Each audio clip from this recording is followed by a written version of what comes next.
So far today has been the case of the haves and the have-nots in terms of the rain. Some seeing steady beneficial rain, others still waiting on the wet weather. But eventually that rain will hit all of the state as the night wears on. Here's a look at the map right now, showing the steadiest of the rain and heaviest action in southern New Hampshire from around Goffstown in New Boston, southwest to about Temple, just east of Jaffrey. A little bit more in the way of moderate to heavy rain just west of Jaffrey and just south of Keene, all lifting to the north. Steady rain, but light to moderate, not as heavy farther to the north, say Concord up into the Plymouth area. Very little happening at the coastline or far north, all the way from the Mount Washington Valley down to Ossipee in through the Great North Woods. But you too will get in on the rain. Why? Look at this band of heavy rain anywhere from just over northern parts of Cape Cod around Truro and P-Town back through about the Big Apple. The Big Apple is getting rain too, but how about Beantown getting in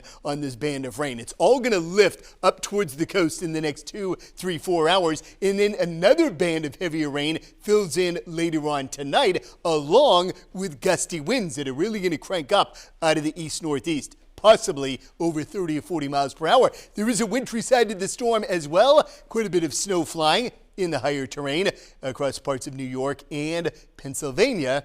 Some snow will fly here, not everywhere, but parts of the Granite State into the start of the weekend. So right now, temperatures are much lower than they have been, very typical of late November, but with the cloud cover in the rain, mixing far north, temperatures are not going to fall off that much tonight, back into the 30s to around 40. The winds, not a big issue right now, 20-mile-per-hour gusts in Portsmouth, one notch above that in Laconia. But as the night wears on, the winds are going to accelerate, possibly over 35 to 40 miles per hour. So some power outages are not out of the question. It's all going to happen with this heavy band of rain. So rain at varying intensities through about midnight, 1 a.m. And then that last batch of heavy rain with the first system that we're tracking comes through 3, 4, 5, 6 a.m. By 7 a.m., it's done. From the Queen City south, more heavier rain to the north and even wet snow in the higher elevations. That'll wrap up north by 9 or 10 in the morning. Then breaks of sun,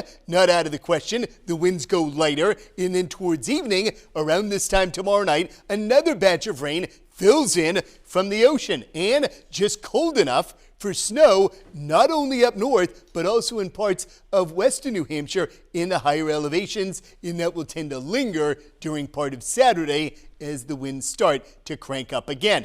Between now and Friday night, early on Saturday, general rainfall of 1 to 2 inches again. This is all great news, shutting down the fire danger and putting a little dent, not going to eliminate the drought. Also watch out again for those winds overnight tonight, midnight, 1, 2, 3, 4, 5 a.m., 30, even 40 miles per hour, shutting off by early in the morning far south and after, I'd say about 9 or 10 a.m. far to the north. So again, that could be a bit of an issue as the night wears on. Saturday and Sunday, the winds are really howling out of the northwest, driving in more flakes of snow in the mountains, but drier air by Sunday in southern parts of the state. Quiet on Monday and on Wednesday. Could be a few showers Tuesday. Big question marks beyond then. The pattern is definitely active and there will be systems around, so we'll watch that as we get closer. It's all about the pattern.